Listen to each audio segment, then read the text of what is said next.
Good morning.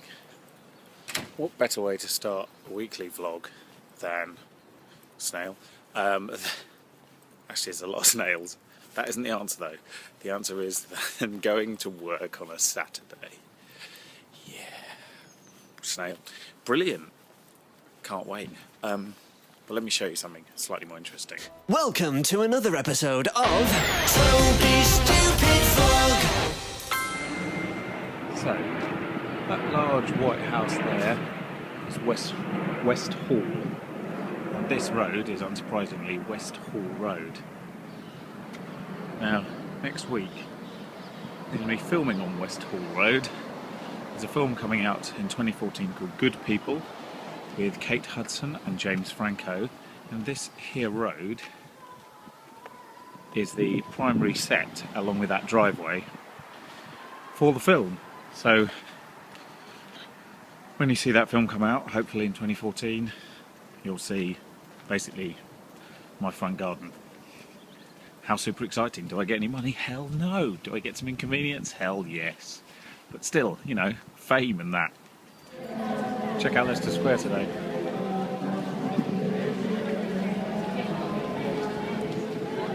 It is Buddha's birthday, so they're throwing him a party. Seems pretty cool, to be honest.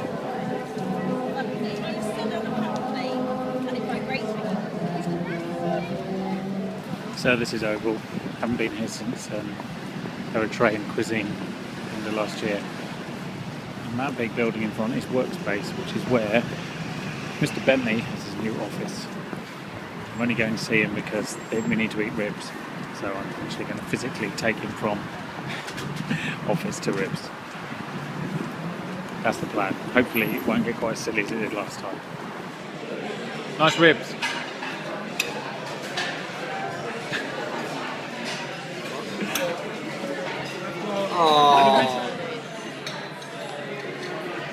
Oh. I'm just watching the diet in action. Hello to anyone that remembers me. I was going to say it's a broadcast. This will be helpful because it'll allow the coroner to identify the corpse more easily. There was quite a lot of pork inside. Yes. This man looked like he'd eaten 2 pigs. Full-size ones. They're cheaper. This is very important. Yeah. Eating this last bite will mean that Toby and myself draw. Right. Don't take your eye off. There's quite a lot of bristling fat on there. I'll do it. I don't care. Actually, there's quite a lot of fat and bristle on lots of them.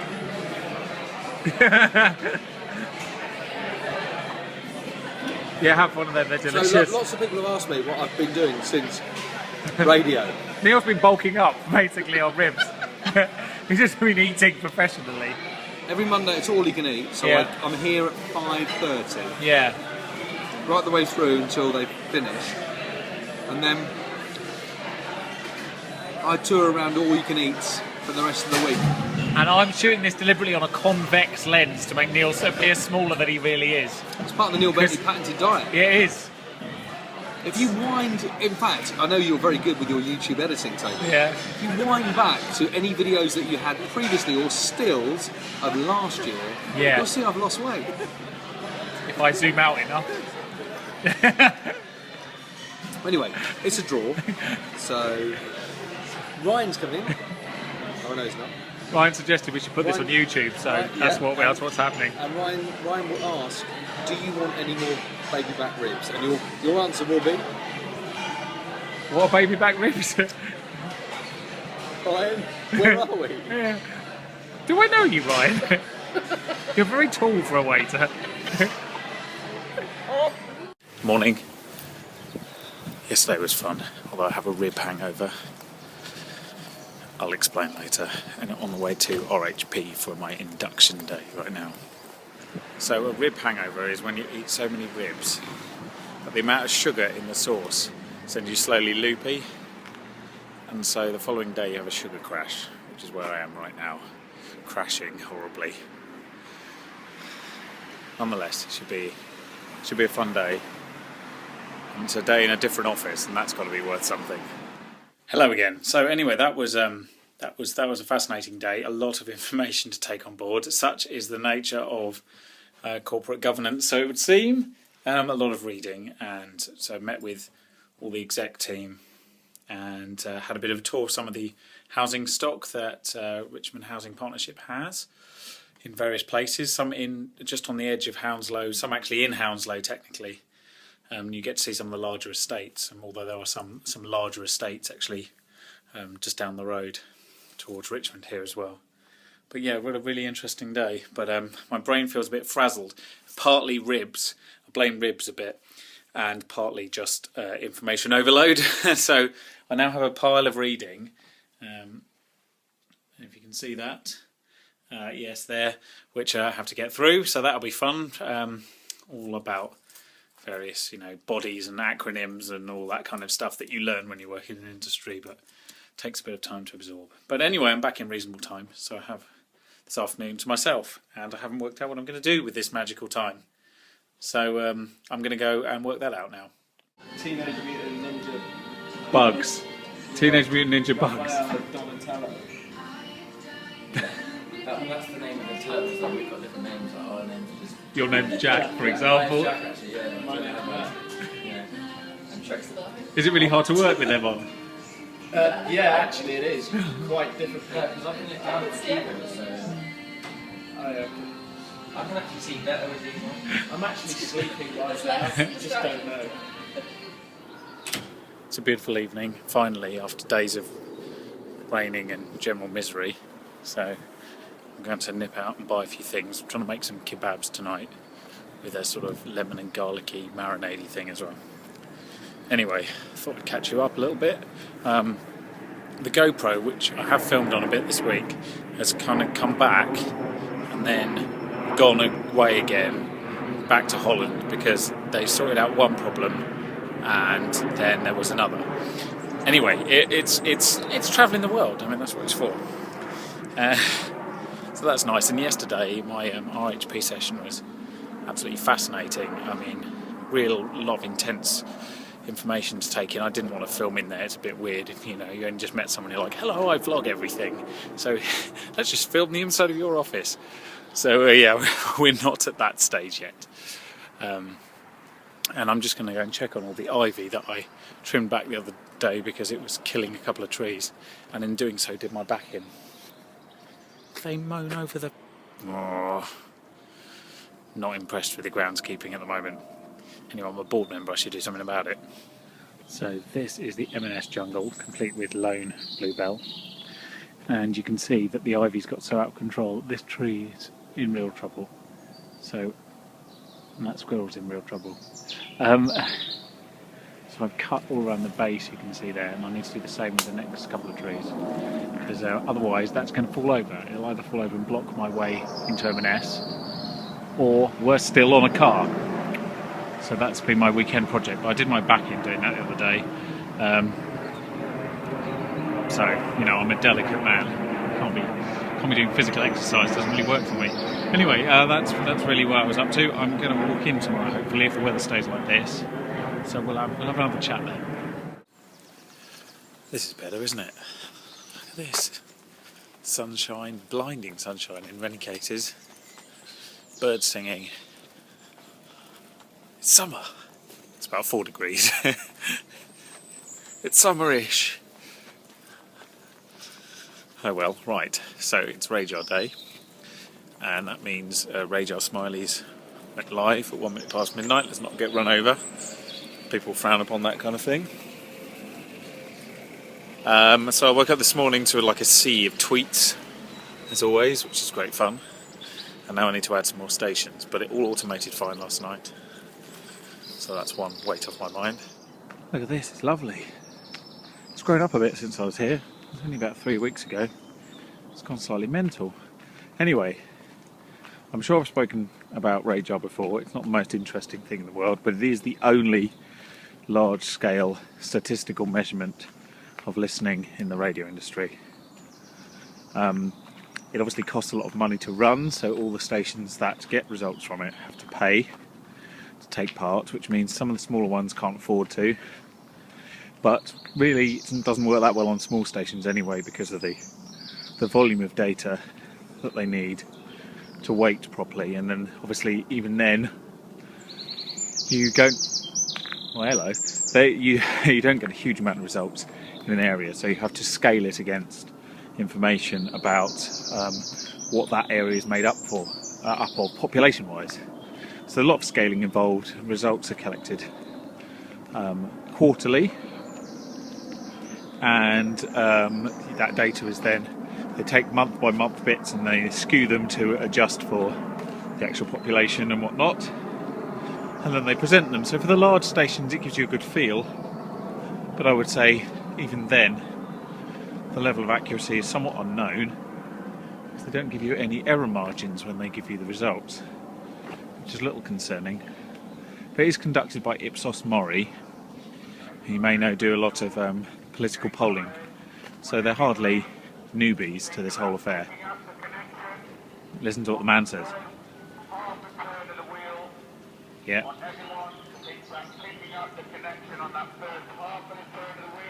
Yeah, you heard him. Row harder.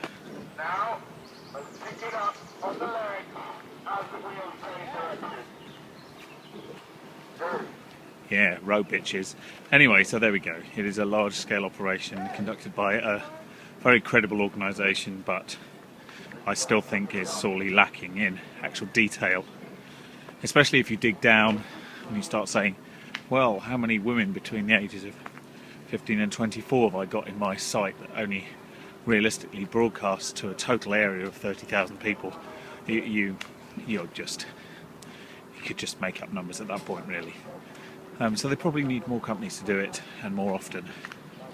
Would be my solution. So anyway, everyone gets very het up about these numbers because they come out so infrequently, and a lot of people's jobs are on the line, and it's very serious. But it shouldn't be, to be honest. I mean, there needs to be some measurement, definitely, but people should be aware of the limitations of the statistical model they use, and then they shouldn't put quite so much, into it. I mean, after all, it's radio, it's supposed to be fun, and radio very often takes the fun out of it. I'm sure people are trying to run a business, and that's how they sell the advertising, because they can say, well, they've got this many hours worth of listening. Well, that's good, but the model is tired. It's very, very, very old now, and it does need rethinking quite badly. Forgive the gratuitous advertising behind me. Can't help it. That's just they just own that building. It's a brewery, I should say. Obviously, Malt Lake, home of beers. Well, home of Budweiser, certainly. Anyway, so the reason I always do more talking when I'm on this path is not just because it's me alone in a camera, well, that certainly helps. It's because it's such a lovely walk. It kind of inspires you. It sort of frees up your brain from all the sort of mundane nonsense that you have to deal with day to day. Even with all the, runners and walkers and whatnot. And ducks. And birds and strange looks. But yeah, it's so beautiful. And especially on a day like today. The only thing that could be better than actually walking the Thames path is presumably rowing it. Or somebody else rowing you. Like the Queen. Not her rowing you, but the way that she gets. She's a royal barge. That's what I'm getting at. I need a royal barge. It's a very nice day indeed. It'll only be slightly ruined by arriving at Hammersmith. But what can you do, eh? My advice, quit your job. Now remind me, did we ever cover these houses that border the Thames? You can tell me to shut up if you've heard this before. They're very nice. This is Mortlake towards North Sheen. They're quite old and they're surrounded by some slightly, dodgy flats, I was going to say. They look exactly like my flat. But, new build flats, newer build. They're an amazing location, incredible, beautiful old houses. Got to be worth an absolute fortune, and in many cases the gardens are slightly overgrown, as you can see. But, you're right on the Thames. I mean, flooding aside, beautiful location, very nice, but I bet they're not worth as much as you'd imagine, simply because of the main road now and the aspect from the front. So this is going to take me a bit longer than normal because I brought the old Pentax camera along today to finish the film, and because it's weather so nice. I realised I don't really have many photos of the footpath and the nice trees around here, so I thought I'd give it a go. But it does mean I could be a little bit late into work. I might miss the start of the rajar presentation. Oh my god, how will anyone survive? I've spent years sneaking out early with all sorts of excuses, so sneaking in late really doesn't make much difference, I would imagine. I think this is one of my favourite things about spring. Blossom's lovely and what have you, but it's the new leaves. They're really bright green, really, really light, reflecting and wonderful in the sun. And it's, it's kind of that youthful vigour, even though the tree might be 40, 50, 100 years old. It has that life in it in spring, real liveliness. What I try on a Monday morning but don't always succeed. It's lovely. When the sun catches it, just that contrast between the sky and the leaves. Great for photography. Go photographize. When I watch people in the morning doing sort of forced exercise, either running in anguish, as it were, like they wish they were actually at work, or with their personal trainer doing loops and hitting pads and looking just, like they could drop at any minute, I've got to wonder, really, why would you put yourself through that? Exercise can actually be enjoyable. You don't have to run at full pace the whole time. You can actually go for a long walk, carry some weights. It can actually be pleasurable. But people seem insistent on the quickest route possible to super fitness. It just seems like for all the pleasure you get afterwards, you have to put in so much pain, it's hardly worth it. Same reason I don't join a gym. Some might call it laziness. This is turning into somewhat of a marathon vlog, which is not really what I intended, but I'll leave you on one thought today, because I was on the tube the other day watching kids with their revision books, because it's May, coming up to June, it's exam time really, and I see people revising and lots of people getting ready for their exams, out and about, kids looking stressed and what have you. I tell you what, it's odd because I get a sort of passive stress off them. Just the mere thought of the exams, knowing full well I haven't got any, possibly ever again. And I just watch them doing that and I think, oh my god.